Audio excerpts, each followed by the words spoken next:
So this is the second part of our look at 50 OMG or 50 notable incidents from the history of WCW, according to WWE. This was a list the WWE put together on a DVD and Blu-ray release, and in part 1 we looked at moments 50 to 21. Of all the incidents we already looked at, I thought only 5 were truly OMG moments, so it hasn't been a great list so far, but we still have the last 20 to go, and things should hopefully pick up a little. As a reminder, I'm using my own scoring system. OMG means the moment WWE selected really is a moment that would make you say, oh my god, for better or for worse. Too Sweet is a good WCW moment, but it really isn't a moment that would make you jump up and scream, oh my god. It happened means it happened and nothing more. It's not great, it's not horrible, it just happened.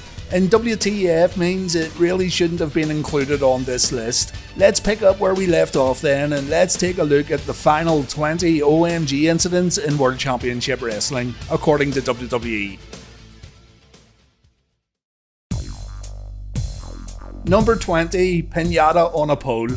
Vince Russo liked to put things on poles, including weapons, flags, Viagra, and pinatas. On the 15th of November 1999, Juventud Guerrera celebrated his birthday and he brought a pinata to Nitro. The powers that be, Vince Russo, decided to put that pinata on a pole and let 5 luchadors slug it out in the middle of the ring. Each luchador would have a stick and the competitors could use the sticks against each other, or they could beat the hell out of the pinata and get the $10,000 that was inside. A cash reward for the winner because Russo said beforehand that mid-carders don't make a lot of money. To add to the shit factor, Oklahoma made his debut on commentary during this match, a Jim Ross ripoff character that many thought was in bad taste. Look over all this and just try to watch the match and it's still horrible. The pinata falls off the pole seconds into the bout and the wrestlers have no idea what to do. Hoovy grabs it and he climbs the turnbuckles and he's just confused. There's 10 grand in there, fucking break the thing open. In the end, Hoovy just shakes it and the check falls out, but Dr. Death Steve Williams interferes. Silver King thinks he's won the money, but Williams takes the check away. Silver King gets annihilated, and yeah, this has to be a WTF rating, doesn't it? There's hundreds, if not thousands, of other WCW matches that you'd rather watch. Tony Schiavone says the introduction of Oklahoma was the wrong thing to do, and making fun of Bell's palsy wasn't right. Joey Styles thinks WCW were desperately trying to get attention by getting all gimmicky, but it was completely unnecessary because WCW still had an excellent talent pool during late 1999. Number 19, Dean Malenko at SLAMBOREE 1998.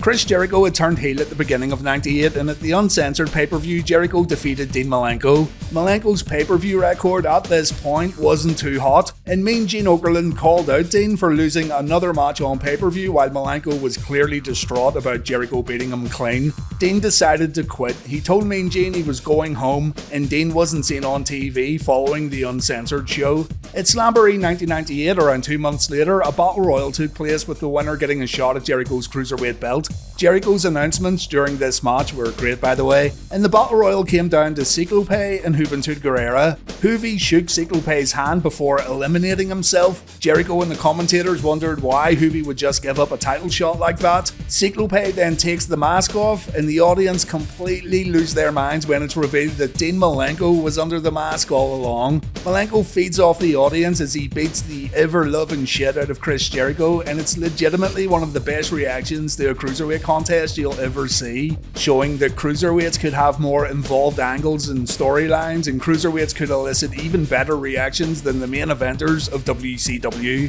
Malenko beats Jericho for the cruiserweight title here, and it's a great moment for sure. Number 18, The Outsiders attack at Disney MGM Studios. Beginning on the 8th of July 1996, WCW held a series of Nitro shows at Disney MGM Studios in Orlando. In the middle of these shows, Bash at the Beach 1996 happened and Hulk Hogan joined forces with Kevin Nash and Scott Hall. So this particular moment happened when the NWO was still brand new. On the 29th of July, during a Horseman vs Sting, Luger and Savage tag team match, Jimmy Hart ran down and he screamed for someone to come help. Jimmy wasn't the most trustworthy individual at this time, but the match stopped and the cameras cut over to the Outsiders beating up Arn Anderson. Scotty Riggs then tries to help, but he too gets taken out. And then Rey Mysterio gets thrown into the side of a trailer head first. Nash and Hall escape in their limousine with Randy Savage trying to get in through the sunroof, and it's a scene of absolute chaos afterwards as WCW wrestlers tend to Anderson, Riggs and Mysterio, heels and babyfaces working together to make sure these three WCW wrestlers get the help they need. The Mysterio bump looked great, but it's really all about how the cameras kept rolling during the aftermath of the attack that makes this stand out. Woman's crying her eyes out and trying to get help for Arn. Bobby Heenan threatens Eric Bischoff that he'll walk out of the job if better security measures aren't put in place. It felt very different, and according to Kevin Sullivan, Eric Bischoff and Kevin Nash, the cops were called in because some fans thought it was real. OMG moment for sure. They took a risk here, stopping the show and dedicating so much airtime for a beatdown plus the aftermath, but it paid off. The NWO came across as a real threat, and the Mysterio bump is also remembered very fondly. Number 17, Medusa trashes the WWF Women's Championship. When Medusa returned to WCW, she was still the WWF Women's Champion, so she appeared on the December 18th, 1995 episode of Nitro, and she threw the belt in the trash on live TV while saying this is what she thinks of the World Wrestling Federation. Medusa has since said that she was apprehensive about the whole thing and it was Eric Bischoff's idea from the start, but it did make a whole lot of noise and it did get people talking. It's also definitely an OMG moment. AJ Lee says here that she didn't respect this and she couldn't wrap her head around it either. Booker T says this moment right here was probably the real beginning of the Monday Night War. Vince McMahon called it a kick in the groin, and Paul Heyman says Medusa completely tarnished the women's title. Number 16, Nash ends Goldberg's winning streak. I don't think this is really an OMG moment because the streak wasn't going to last forever. It was inevitable that someone would beat Goldberg, and it was also inevitable that it was going to cause an uproar. Terry Taylor says that Nash was part of the booking committee who agreed that Nash should beat Goldberg at STARRCADE 98. Taylor says that he himself thought beating Goldberg would hurt business, whereas Eric Bischoff, Kevin Nash and the rest of the committee felt it was time to end the streak. Paul Heyman agrees with Taylor here, more or less saying WCW didn't know what to do with something so great that they created, so they killed it with their own hands. And Ted DiBiase flat out says the booker shouldn't wrestle, and Nash pretty much beat Goldberg because he had the power to do so. Kevin has said that he wasn't booking when STARRCADE 1998 came around, saying it makes no sense for him to book this and then book the Finger Poke of Doom 6 days later just to give the belt to Hogan. Nash has also said though that the plan even heading into STARRCADE was to get the belt back on Hogan and eventually build another Hollywood vs Goldberg match down the road on pay-per-view. So you just gotta believe who you want to on this one. The ending of the streak should have been an OMG moment. It should have been a too sweet moment, but it just turned out to be another thing that happened in WCW, and it certainly didn't help the company too much heading into 1999 in terms of the television ratings. Number 15, Ron Simmons wins the world title. It's one of my favourite moments in WCW history just for the sheer joy of the fans attending the event. Ron Simmons promised fans that one day he'd be the first African American world champion, and he accomplished this goal on the 2nd of August 1992. Simmons defeated Vader and nobody saw the change coming. Ron hit the power slam and the place erupted when the referee counted to 3, and the crowd reaction was so good that it can still give you goosebumps. Fans are jumping for joy, they cheer, they clap, there's people crying in the arena. What many fans thought was going to be just another title match turned into a very special and historic night. For its historical significance, this is going to be an OMG moment. Number 14, Sting shows his allegiance. Like the Dusty Rhodes and Horseman Cage incident at the Omni, the narrator and the guys interviewed for this Blu-ray don't give much context for this exact moment, but we've watched this all back on Reliving the War, so we know exactly what happened. When Sting turned into the dark and mysterious vigilante, nobody knew if he was WCW or NWO. He would certainly lean towards WCW, but there were moments when fans weren't too sure. On Nitro, Sting ended up joining the NWO and he was part of the group for a couple of weeks, but at Uncensored 1995 1997, it was revealed that Sting was a WCW guy all along, and he took out any NWO member who dared to step into the ring at the end of the show. Sting then pointed his bat at Hogan, confirming that he wanted to fight Hollywood. Hogan gets in the ring after demanding that Sting puts his bat down, and Hogan ends up taking the Scorpion Death Drop. I'd say this was a too sweet moment because I think we all knew that the Stinger wasn't really part of the NWO all along just by his mannerisms. Still, the end of Uncensored 1997 was awesome and one of the best moments of the Sting vs NWO rivalry. Number 13, Terry Funk attacks Ric Flair. At WrestleWar 89, Ric Flair defeated Ricky Steamboat for the world title, and Flair won some fan support after the bout when he said Steamboat was the greatest champion he ever faced. Terry Funk was a match judge, and Funk got in the ring and Funk congratulated Flair before asking the champ for a title shot. Flair said there's a top 10 in WCW who deserve a shot before Funk, and Funk's been too busy making Hollywood movies recently. Rick seemed flattered that Funk wanted to wrestle, but there were simply other guys in line that had worked their way up for a shot at the world belt. Funk said he was only kidding and he extended his hand to Rick, and then Terry floored the new world champion with a big right hand. Funk then delivered a piledriver on top of a table, and this was something fans weren't used to seeing at all. After this, Funk swung a chair at the Nature Boy while Rick was under the table, and yeah, this was good. On the Blu-ray, Funk calls the piledriver the beginning of hardcore, and that's definitely debatable, but it was a great moment in WCW history. Too sweet. Number 12, Dennis Rodman at Uncensored 97.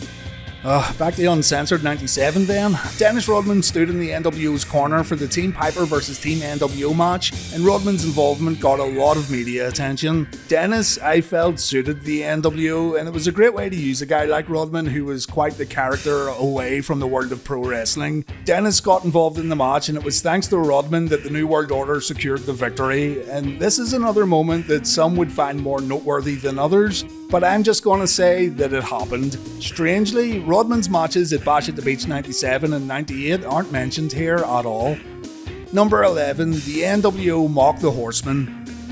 On the August 25th, 1997 episode of Nitro, Arn Anderson gave an emotional speech as he announced he was giving up his spot as the enforcer of the Horsemen. Ric Flair had tears in his eyes as Arn offered his spot to Curt Hennig, and Curt said he would be honoured to pick up where AA left off. The next week, Six, Buff Bagwell, Conan and Kevin Nash made fun of Arn's speech, with Big Sexy reenacting the promo and adding in a lot of jabs about Arn's abilities, his size, his carpentry skills, and his own personal issues. For the longest time, people said Nash got a lot of heat backstage for this, but both Nash and AA confirmed that the promo was agreed upon before the NWO even went to the ring. Arn's wife watched the promo though, and it sounds like she got upset, and that in turn made AA upset. Personally, I thought the promo was hilarious, and you would maybe look at it differently if Arn knew nothing about it beforehand, but Nash and company were pretty funny here, and a few of the guys had a hard time keeping a straight face, particularly Buff Bagwell. For me, this is a too sweet moment, but I can see others putting this in any of the four categories, to be honest. Your mileage may vary. Number 10, the debut of the Shockmaster.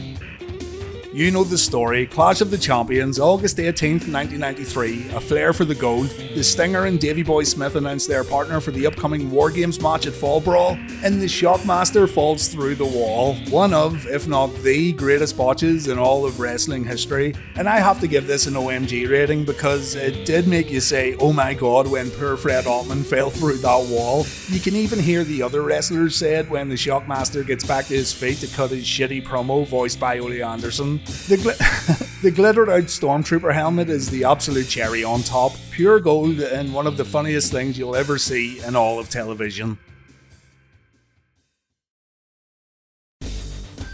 Number 9, David Arquette wins the world title. A lot of fans call this the biggest sin WCW ever committed, while others have changed their mind over the past 2 years or so, mainly thanks to a documentary getting released all about Arquette's time as a wrestler, and stories that have begun emerging about David not wanting to become champion in the first place. It's still a WTF moment for me though, and that's not a jab at Arquette. You can absolutely understand the desire to do something that makes people talk and whatnot, but this garnered way more negative criticism than praise. As a matter of fact, you'd be hard pressed to find a fan during this time period who would call this a good move. Arquette comes across like a great guy, and you do have to appreciate the fact that he, according to DDP and Ric Flair, donated every cent he received from WCW to the families of fallen wrestlers. He does get a bad rep. He too thought it was a shit idea to get the belt. David is not to blame at all here, but it's still nonsense and it's still a WTF moment. Number 8, Hogan vs Giant at Halloween Havoc 1995. Fucking hell, I feel like I've talked about this a million times at this point. Hogan and Giant have a monster truck sumo match at the top of Cobo Hall, and Hogan wins the match. After the bout, the two get out of their monster trucks, and after a light scrap, the Giant falls off the arena roof and he plunges to his death. Hogan comes out later for the scheduled Hogan vs Giant wrestling match with his banging eyebrows. He thinks Giant won't make it because, he's probably dead. But Giant shows up and the match takes place. Jimmy Hart ends up screwing Hulk Hogan and he loses the world belt. And if all this wasn't bad enough, the Yeti, or the Yeti, comes out and Hogan gets violated in the middle of the ring.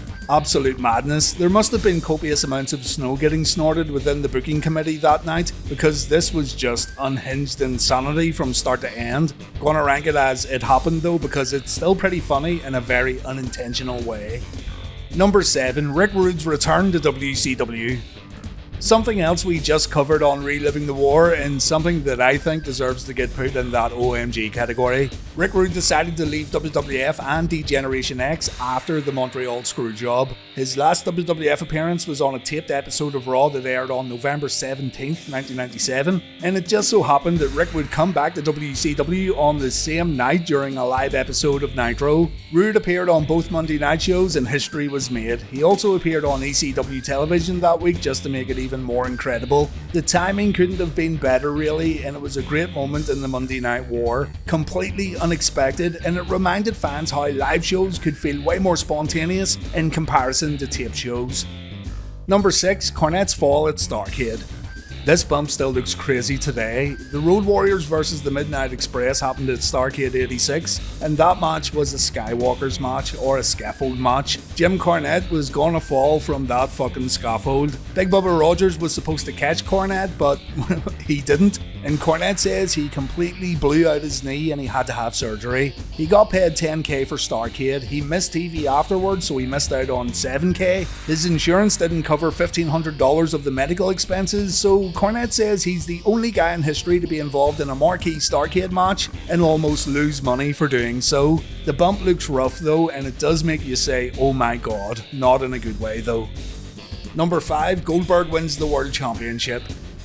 Like it or not, this is one of Nitro's biggest moments, and everyone was talking about Goldberg after July 6th, 1998. To get a shot at Hollywood Hogan's world title, Goldberg had to beat Scott Hall on the same evening inside the Georgia Dome. And after taking care of the bad guy, Goldberg went on to defeat Hogan clean to win the World Heavyweight Championship. No BS, none of that he beat him but he didn't really beat him stuff that we'd seen numerous times when Hogan lost the belt. Goldberg defeated Hogan in the middle of the ring and the crowd went absolutely crazy. Many would call this the peak for Bill Goldberg and it could only really go downhill from here. Many would say it was a mistake giving Goldberg the belt because that confirmed the streak would end soon, even though it was inevitable as mentioned earlier. But the fact that Goldberg debuted during the Nitro era and he was able to win the world title from Hulk Hogan tells us a lot. I'd say this is a too sweet moment. The energy from the crowd that night was absolutely insane, and it's just cool seeing 40,000 fans going nuts. Paul Heyman calls this the greatest moment in WCW television.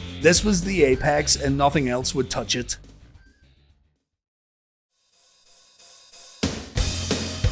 Number 4, Blanchard vs Magnum TA at STARRCADE 85. This was the culmination of a 5-month feud between Tully and Magnum TA that involved the US title, and to settle the score, the two men would have a cage match at STARRCADE 85. William Regal describes Magnum TA as a star in the making, while Tully had a face you wanted to hit. Everyone wanted to see the cocky Blanchard suffer, and suffer he did at STARRCADE. The cage match these two had was absolutely brutal. Arn Anderson describes it as the most violent match he'd ever seen at that point, and Dusty Rhodes echoes those sentiments. Dustin Rhodes says it's one of his favourite matches to go back and watch, and yeah, I'm not going to say too much more because I plan on covering the whole Magnum TA vs Tully Blanchard feud on the channel. Baby Doll passes Tully a wooden chair, and a part of the chair gets broken off by Tully, creating a wooden spike that would get used as a weapon. Magnum turns it around though, and Blanchard has no choice but to give up as the wooden spike gets used against him. And there's a great moment after the bell when Magnum has a chance to hurt Tully again, but he decides he's not worth it. It's a too sweet moment. This was great. Number 3, Scott Hall declares war. The May 27th, 1996 episode of Nitro is one of the most important nights of the whole Monday Night War. Scott Hall returned to WCW after a successful WWF stint as Razor Ramon, but on this night he stood in a WCW ring and he said the famous line, "You want a war, you're gonna get one." Today, Eric Bischoff says that Scott Hall was not portraying an invader from the World Wrestling Federation, but someone who was upset with World Championship Wrestling due to his past treatment by the company. I still don't buy it, I'm afraid. And I don't even think anyone ever second-guessed what Hall was trying to get across, or what the intentions of his interruptions truly were. But all that aside, Scott Hall cutting this shocking and surprising promo is a moment not only in WCW history, but the entire history of professional wrestling. No one could have guessed what this was all gonna lead to. DDP says here that nobody knew Scott was in the building that night, none of the boys were told it was going to happen. And Mean Gene says this may have hit hard at WCW, but it probably hit a lot harder in the World Wrestling Federation. Number 2, the final Nitro. On the 26th of March 2001, Vince McMahon announced that he purchased World Championship Wrestling on TV. History was made when Vince McMahon appeared on Nitro to make the big announcement, and everyone, that's the fans, the wrestlers, the commentators, the production guys, no one knew what was going to happen next.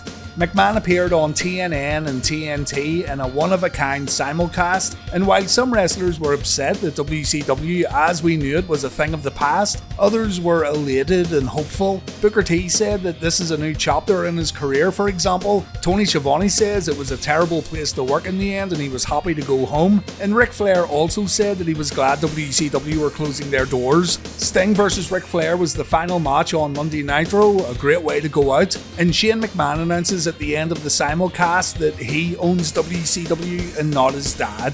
This one's been covered to death already, including by myself, so there's plenty out there to watch on YouTube to learn more about the end of WCW. And this episode of Nitro will also serve as the last episode of Reliving the War when we finally get to that point. Number 1, the third man. Everyone knows this story by now. Hall and Nash promised that a third man would join them at Bash at the Beach 1996 when the Outsiders were scheduled to take on Sting, Lex Luger and Macho Man Randy Savage. Whoever this third man was, he didn't show up at the beginning of the match. Nash and Hall promised he'd show up though, and towards the end of the bout, Hulk Hogan walked down to the ring. The majority of fans thought Hogan had showed up to help out his buddies in Team WCW, but the unthinkable happened and Hulk Hogan joined forces with Hall and Nash. The genesis of the New World Order. I'd say it's still the biggest heel turn of all time. If Hogan wasn't prepared to do it, then it was going to be the Stinger, but really, it had to be Hogan. He was getting booed on WCW television shows, and fans really had had enough of the red and yellow stuff, so it made sense too. WCW were paying him a fortune. Hollywood Hogan would become WCW's main villain, and his career did get revitalized when he turned bad. I'd say that this is unquestionably an OMG moment because it did have an impact on WCW as a whole too. Is it the number 1 OMG moment in WCW history? That's debatable, but it's definitely a moment that none of us have forgotten about. So the Blu-ray does get better towards the end, and we can add another 9 OMG moments to the list. Out of the whole 50 incidents listed on this feature, I'd say only 14 of them are really OMG moments. But let me know your thoughts, and let me know what moments were maybe left out. Coming up with 50 legit oh my god moments was always impossible, but some of the things that made the cut shouldn't have been on here at all. But that's the way it goes sometimes with these kind of features. Again, let me know your thoughts in the comments though. It was still fun for me watching through these moments, and it did spark some inspiration for some future videos, so it was still worth it for me. Kinda. Thanks for watching this one guys, I hope you enjoyed it, and take care.